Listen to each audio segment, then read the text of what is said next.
పెద్ద మార్కెట్ అయిన నిజామాబాద్ యార్డుకు ఆమ్చూర్ రైతులు అమ్ముకోవడానికి వస్తారు. నిజామాబాద్ మార్కెట్ యార్డులో మాత్రమే ఆమ్చూర్ క్రయ విక్రయాలు కొనసాగుతాయి. ఆమ్చూర్కు గిట్టుబాటు ధర లేకపోవడంతో రైతులు ఆందోళన చెందుతున్నారు. వ్యాపారులు, మధ్యవర్తులు ఏకం కావడంతో గిట్టుబాటు కావడం లేదని రైతులు అంటున్నారు.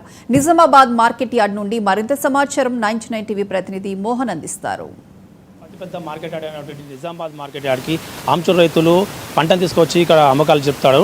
ఇక్కడికి ప్రధానంగా నిజామాబాద్ జిల్లాతో పాటు కరీంనగర్, ఆదిలాబాద్, సిరిసిల్ల, అలాగే సిద్దిపేట జిల్లాతో పాటు కర్ణాటక రాష్ట్రంలో ఉన్నటువంటి ఔరాద్ నుంచి కూడా రైతులు ఆమ్చూర్ రైతులు ఇక్కడ వచ్చి తమ పంటను అమ్ముకోవడం జరుగుతుంది. అయితే తాము కష్టపడి తీసుకొచ్చి ఆమ్చూర్కి తగిన ధరలు లేకపోవడంతో రైతులు ఆందోళన చెందుతున్న పరిస్థితి నెలకొంది.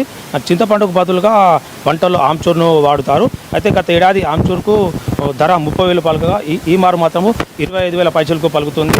అయితే నిజామాబాద్ మార్కెట్లో దళారులు, వ్యాపారులు ఏకమై ఒక ముఠాగా ఏర్పడి ఆమ్చూరుకు గిట్టుబాటు ధర ఇవ్వకుండా రైతులకు నిండా మోస్తున్న పరిస్థితి ప్రధానంగా నెలకొంది. అయితే క్వింటాలకు 30,000 ధర ఉండగా ఇక్కడ 20 నుంచి 25 మాత్రమే పంట దళారు వీళ్ళకు రేటు కట్టిస్తున్న పరిస్థితి నెలకొంది. అయితే నాణ్యతను సాకుగా చూపి కనిష్టంగా 18,000 ధర మాత్రమే ఇస్తున్న పరిస్థితి నెలకొంది. అయితే కొందరికి మాత్రము 25,000 వరకు ధర వస్తుండగా ఎక్కువ మంది రైతులకు 15,000, కొందరికి మాత్రము 25,000 వరకు ధర వస్తుండగా ఎక్కువ మందికి రైతులకు మాత్రము 15,000 వరకు మాత్రమే చేతికి వస్తుండటంతో ఆందోళనకు గురి చేస్తున్న పరిస్థితి నెలకొంది. అది చేసేది ఏమీ లేక రైతులు ఎంతో కొంత అమ్ముకొని కూలీల ఖర్చులు, రవాణా ఛార్జీలు, మామిడి తోటల అద్దెల మీద పడి తీవ్రంగా నష్టపోతున్న పరిస్థితి నెలకొంది. అయితే కనీసం మార్కెట్లో దళారుల మోసాలకు పాల్పడుతున్న ప్రభుత్వం చర్యలు తీసుకోవాలని ఇక్కడ ప్రధానంగా రైతులు కోరుతున్న పరిస్థితి నెలకొంది.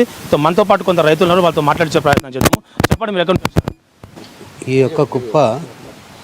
ఇదొక కుప్ప 17,000 రూపాయల చెట్టు. అది 30,000 పోకుంటే మాకు ఖర్చులు అనేటివి ఏం రావు.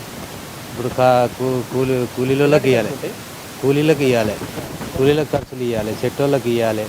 ఇప్పుడు తీసుకొచ్చడానికి బండి కిరాయి ఉంటుంది, ఇవన్నీ ఉంటాయి. కానీ దానికి ఆ కుప్ప అమ్మితే మాకు ఒక 3,000, 4,000 సుఖం వస్తే రావు. అందుకు ఈ ప్రభుత్వం చర్య తీసుకొని మాకు కొంచెం ఆర్థిక సహాయం చేయాలని చెప్పి మేము కోరుతున్నాం. అయితే మేము 8 బస్సులు తీసుకొచ్చినాం. ఈసారి వానలు, వడగళ్ళు బాగుండి అన్ని కాయలన్నీ రాలిపోవడం వలన చాలా నష్టం పోయింది. క్వింటల్కు 30 దాకా ఉంటే మాకు గిట్టుబాటు తగ్గుతుండే. ఇది ఆమ్చూర్ రైతుల యొక్క ఆవేదన. మార్కెట్ యార్డ్లో దళారులు అట్లాగే వ్యాపారులు ఏకమై తమ నడ్డి విరుస్తున్నని వీళ్ళు వాపోతున్నారు. ఇప్పటికైనా ప్రభుత్వం చర్యలు తీసుకోవాలని వాళ్ళు కోరుతున్నారు. నాగేశ్తో కలిసి మోహన్, 99